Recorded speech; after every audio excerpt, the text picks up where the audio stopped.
Hola, ¿qué tal? ¿Cómo están? En este 2023, la galerista parisina Denise René cumpliría 110 años si no nos hubiera dejado, desgraciadamente, en 2012. Sin ella, pilares del arte contemporáneo del siglo XX, como Vasarely, Soto o Cruciez, no hubieran podido darse a conocer. Pero tras su desaparición, su galería sigue viva aquí en París, exponiendo a grandes nombres del arte geométrico, como es el caso de nuestro invitado de hoy, el escultor venezolano Carlos Medina.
Y precisamente para hablarnos de esta exposición, pero sobre todo de su intensa trayectoria en el mundo del arte, Carlos Medina ha sido tan amable de venir hasta nuestros estudios. Muy buenas tardes, Carlos. Buenas tardes, gracias Jordi por la invitación. No, gracias a Muy ti agradecido. por haber hecho el esfuerzo de venir hasta nosotros. Permíteme que explique a nuestros oyentes que has nacido en Barquisimeto en 1953 y que de muy pequeño he leído que tomabas cualquier objeto para convertirlo en juguetes. Eras ya escultor, ¿no? En tu infancia. Bueno, sí, realmente era un niño muy solitario a pesar de tener 10 hermanos. Y me iba, tú sabes, de vacaciones hasta los 15 años a una hacienda de unos compadres y al mismo primo hermanos de mi padre. Y ahí, bueno, a mis anchas construía mis cosas, tenía todos los patios posibles, todos los canales de agua para fabricar puentes, para fabricar pequeñas canoas, por ejemplo, con la materia que se conseguía, ¿no? Como era una planta de banana, una cosa de esa, y podía fabricar pequeñas cosas, hacía pequeñas ciudades inclusive. Eh, Pensaban que iba a ser arquitecto en una ocasión todos porque se fascinaban de ver aquel pesebre de cosas, ¿no? Difícil tener una infancia solitaria con 10 hermanos, ¿no? ¿Qué pensaban ellos de tus trabajos? No, porque es que yo tomaba esas vacaciones y para mí esas vacaciones eran sentirme a mis anchas, Envidiables, por supuesto. increíbles. Después de graduarte en artes plásticas, tu primera exposición la debes a la directora del Museo de Arte Contemporáneo de Caracas, creo que se llamaba Sofía Ambert. Sofía Inver, sí.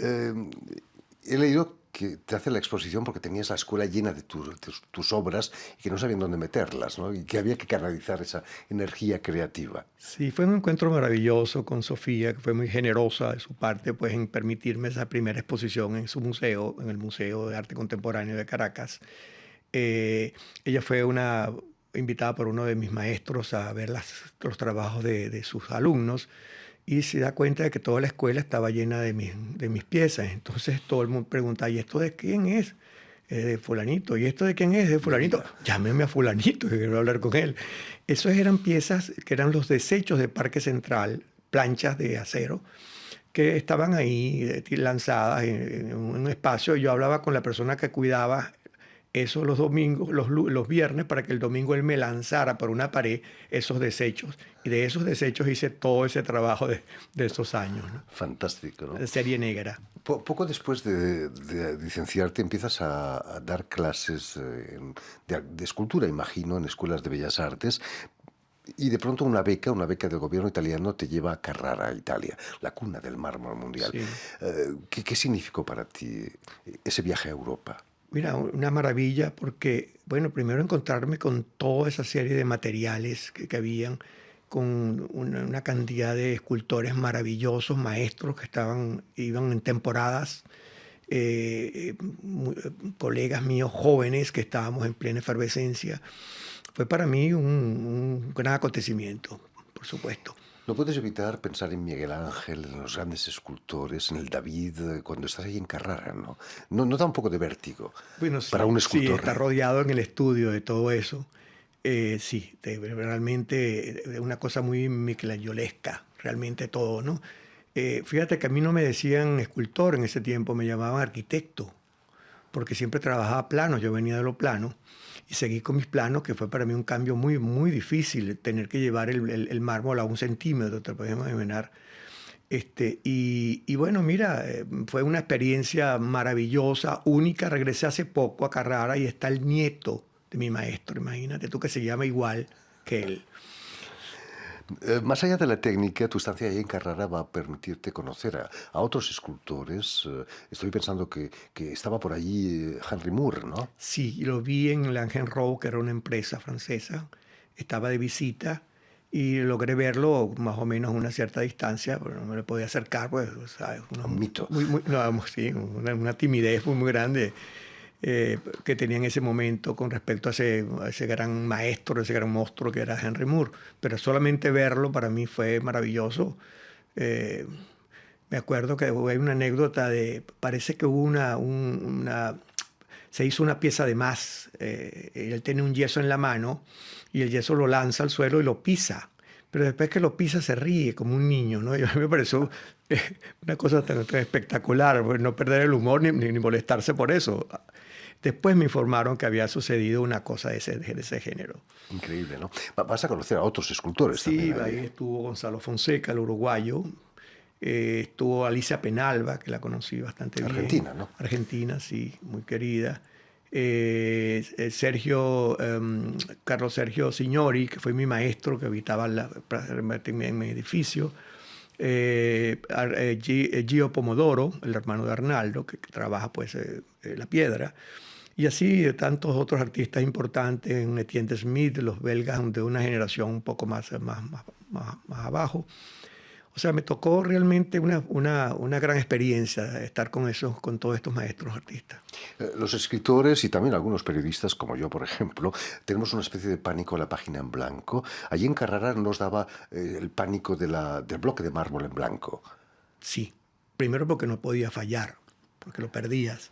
Eso cuesta carísimo, además, un bloque Sí, como ese. fíjate que yo entro al taller con el maestro, Carlo Andrei, y Carlo Andrei me puso durante 3 meses a trabajar con un cincel viejísimo que tenía un rosetón arriba de tanto golpe y un martillo con un hueco, a hacer planos, un plano perfecto. Entonces después llegaba, tú sabes, con su tabaquito aquí apuano, un hombre de 80 y tantos años, y decía, esta piedra no sirve, bótela, otra, hasta que logré hacerlo. Cuando logro el plano perfecto con el cincel, me lo hace hacer a 90 grados. Te podrás imaginar los bordes. Hasta que logré hacerlo, me dijo, ahora entréguenle al escultor un banco para trabajar. Después de 3 meses.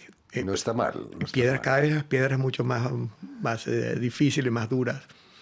No es por casualidad que en el 78 ganas el premio Ciudad de Carrara, ¿no? Sí, sí.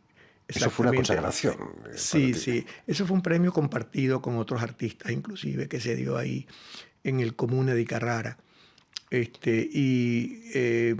Bueno, a mí me dio muchísimo placer que me tomaran en cuenta pues, con ese premio, que es el premio del cavador, el hombre de las cavas, de las minas de Carrara, justamente. Fantástico. Fue mi premio. Carlos, la naturaleza ha sido siempre tu fuente de inspiración geométrica. La geometría solo reproduce lo que existe ya en la naturaleza, ¿no? Sí, Solamente hay que recoger las cosas y... Sí, yo siempre he pensado que la naturaleza es geométrica, en absoluto, igual que es el espacio sideral que vemos. Algo lo hizo tan perfecto, tan estable, ¿no? La naturaleza tiene los elementos geométricos en todo lo que vemos. Inclusive hay un artista que decía, famoso, no lo puedo nombrar porque es demasiado grande para mí, que decía que el cuadrado no existía en la naturaleza. Y basta ver la pirita, Cristalizaciones de pirita, por ejemplo, claro. perfectas, que un supuesto. cuadrado dentro de otro cuadrado, de una perfección única, ¿no? Y yo, tú sabes, por respeto nunca se lo mencioné, a pesar de que estuvo en mi casa, jamás se lo mencioné. Bueno, hay que reconocer los errores también, Sí, ¿no? y la geometría me sirvió para todo. La he utilizado para hojas geométricas, para cilindros totalmente mínimos, em, concretos. Y bueno, mira, lo he utilizado para tantas gotas. Por ejemplo, las gotas mías son gotas del CNC, control numérico computerizado, o sea, son perfectas en su esencia, y mínimas también. Y bueno, siempre he trabajado con ese concepto de la geometría en la naturaleza. Soy uno de los pocos. Acuérdate que los geométricos nunca trabajaron con cuestiones de la naturaleza, ¿no? Todo era cuadrado, círculo y triángulo, ¿no? Cosas al cual yo he sido siempre fiel a esos elementos geométricos. Hablando de geometría y volviendo a la exposición que acabas de inaugurar en la Galería Denis René, ¿qué hubiera sido sin ella, sin Denis René, el arte cinético, el arte geométrico también, venezolano sobre todo? Había que tener un cierto valor para exponer arte cinético a finales de los 50, ¿no? Aquí en pleno París, en el Boulevard Saint-Germain. Sí, ese es su valor, realmente, el valor de haber hecho aglomerado toda esa serie de artistas importantes de todas partes del mundo y haber hecho ese movimiento, el mouvement, se dice, ¿no? O algo así en francés, haberlo hecho y con personalidades maravillosas. Haber tenido la visión de poderlos unir ha sido para mí uno de los retos más fuertes que tuvo que enfrentar a Denis en esa época. En esa época en Estados Unidos se estaba usando el pop art. Estaba un galerista famosísimo que estaba moviendo todo el arte, digamos, Leo Castel, todo el arte pop de esa época. Ese era el contraste que había justamente. Bueno, se convirtió en muy popular el arte cinético y geométrico. En las calles de París estaban los carteles de Vasarely, Sí, por de supuesto, tantos otros. Por supuesto. cierto, tú trabajaste como colaborador de Cruz Diez, ¿no? Un cierto tiempo No, aquí. no, nunca. Fuimos digamos, estuvimos en algunos proyectos, en algunas cosas, fuimos muy amigos. El maestro siempre fue una persona conmigo muy generosa, como lo fue con muchísima gente, con esa alegría que siempre daba, ¿no? Por supuesto. Y sí, tuvimos algunas cosas que hicimos juntos. Eh, Hablando de neutrinos, que es el título de la exposición de Denis René, ya en el 2018 expusiste en pleno, los jardines del Palais Royal, pleno centro de París, una especie de burbujas de neutrinos, ¿no? ¿Cómo fue eso? Estamos viéndola Sí, precisamente ahora. bueno, a mí me invitan a ese espacio y yo veo que era de mañana, había en la pelusa, como llaman, había unas burbujas perfectas, ¿no? Y digo yo, ¿esto qué es? Qué maravilla, ¿no? Es el rocío, ¿no? Por Como lo supuesto. llamamos nosotros. Y digo, nada, esto es, tengo que ponerme a investigar, hay que investigar qué es lo que hay que hacer con esto. Y de ahí salen estas esferas.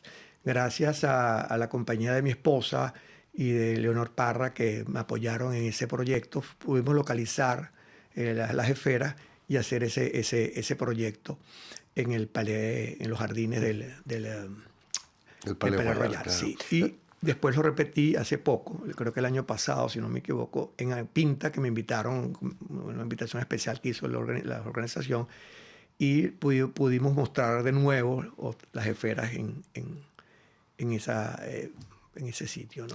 Esa feria. Carlos, cuéntanos, ¿cuándo empiezas a interesarte por los neutrinos? Esas partículas que son las más pequeñas del universo, creo. Sí.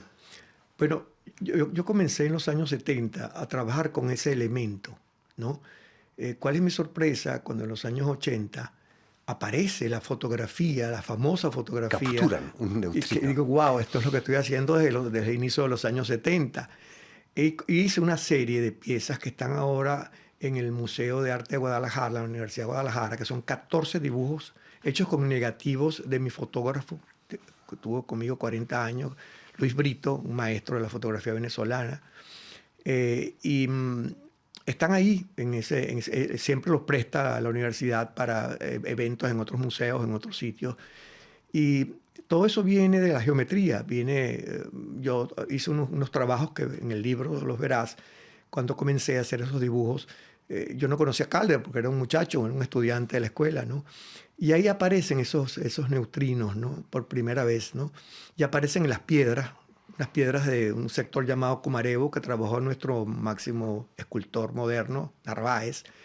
Yo seguí esa tradición de la talla directa y ahí están grabados los neutrinos que vienen también de mis estudios de las culturas maya, inca y de las culturas de Centroamérica, los etruscos, los celtas, por ejemplo, de Centro Europa. Y todas esas cosas me llevó a estudiar a fondo de dónde venía ese símbolo, ese elemento tan importante que han utilizado otros artistas, pero con otras connotaciones totalmente diferentes. El Sol, por cierto, es una de las fuentes de neutrinos más cercana a nosotros, ¿no? Sí, es que del Sol salen justamente los neutrinos y atraviesan nos atraviesan a nosotros y atraviesan la Tierra. Y no nos damos cuenta. Como no tienen peso, claro, y pasan por todas estas capas, por todas estas nubes y pasan, bueno, como Pedro por su casa, ¿no? Es maravilloso ese evento. Por eso es bueno tomar sol siempre en la mañana, ¿verdad? Que tanta falta nos hace. Un baño de neutrinos. Un baño de neutrinos, exacto, y sentir esa energía maravillosa. Yo lo hago siempre como experiencia, ¿no? He descubierto que también el hombre está creando neutrinos con las centrales nucleares, que también son emisoras de todos esos eventos neutrinos. Que se fueron desde los años 30, después a los años 50, cuando se les dio el nombre. Y después, bueno, han recibido, los científicos están muy avanzados con ello, han hecho experimentos en el túnel suizo, ¿verdad? Para ponerlo, tú sabes, a girar, a moverse. En el acelerador. El acelerador, bravo. Y han unos resultados maravillosos. Se atreven a decir que podemos llegar un poquito más allá de la luz. Lo que quiere decir que Einstein tendría que revisarse o revisarlos a ellos. Entonces están en esa disyuntiva hoy. Es muy interesante porque están recibiendo los premios Nobel los nuevos científicos debido a eso. ¿Qué diría Denis René si pudiese venir a ver tu exposición? Estaría feliz seguramente, ¿no? De que su obra siga más allá de su muerte. Yo creo que sí. Yo creo que estaría feliz. Igual me haría muy feliz a mí que lo estuviese. Yo creo que está siempre ahí.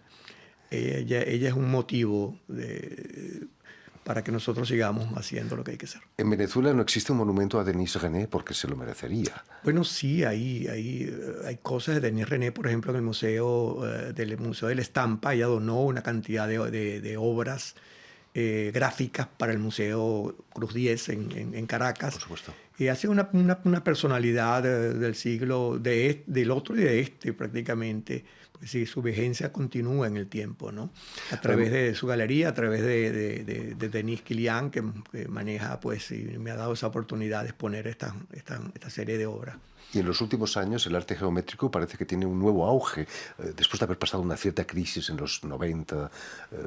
¿A qué crees que es debido? Quizás a las crisis. Este es un nuevo siglo que está comenzando. Hay muchas cosas que se deben hacer, que se van a inventar. Hay cosas que posiblemente no veremos. Por ejemplo, esos viajes súper rápidos. Y eso se debe a eso, a que hay un nuevo siglo y hay una revisión, por supuesto, de todo lo que fue el arte geométrico, cinético, óptico y todos sus vertientes, ¿no? Hay buenos exponentes, gente importante que está trabajando con la cibernética, como Elías Crespín, por ejemplo, un venezolano exitoso. Que ha estado con nosotros, hemos tenido la suerte maravilloso con su trabajo, pues, de sus móviles. Y uno se siente realmente muy contento con ver esos resultados que se están logrando con las nuevas tecnologías. Elías Crespín, que ha logrado exponer en el Louvre. Sí, tiene una obra, estamos muy contentos por eso. Lo que no está mal, ¿no? En fin, pues muchísimas gracias, Carlos Medina, por haber estado con nosotros. Mucho éxito aquí en esta exposición. Darles cita, saben que tienen una cita en la Galería Denis René, en el barrio del Marais, donde está la exposición de Carlos Medina, Neutrinos. Permíteme también que dé las gracias a Hélène Dutruc-Rosé y Julien Leng, quienes se han encargado de la realización del programa, y también saludar a nuestros telespectadores que nos siguen en toda América Latina, seguro que en Barquisimeto también, gracias a la cadena Unión Continental Latinoamérica, y también de la Red TAL, que es una cadena que reúne televisoras públicas y también universitarias de América Latina. Y a ustedes, muchísimas gracias por su atención y les damos cita para una nueva edición de El Invitado de Radio Francia Internacional.